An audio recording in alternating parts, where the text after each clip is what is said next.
So yan, good morning mga ka-riders. Ngayong araw ay tuturo natin kung paano mag-open ng Sniper 155 na kahit na walang remote. Ang ano lang natin ay itong code ng motor. Kung sakaling nasira yung remote nyo or nawala, ganito lang ang kailangan ninyong gawin kung paano siya paandarin gamit lang itong code na to.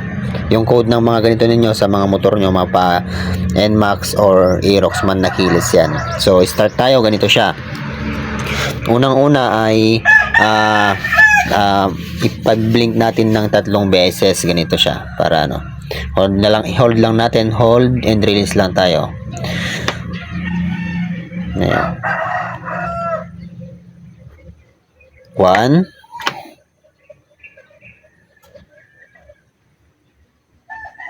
2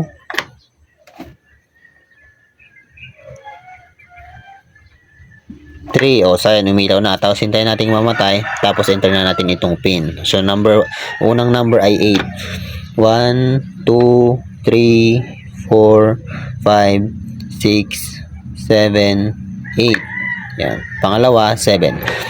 1, 2, 3, 4, 5, 6, 7. Pangatlo, 3. 1, 2, 3, 6. 1, 2, 3, 4, 5, 6. Tapos 1.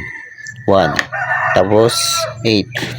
1, 2, 3, 4, 5, 6, 7, 8. O yan. So pumasok na yung code. And ipe-press na natin. And then ayan na. Open na. So ganun lang siya kadali. Sana nakatulong sa inyo mga ka-sniper. Yun lang and maraming salamat. 'Di ba?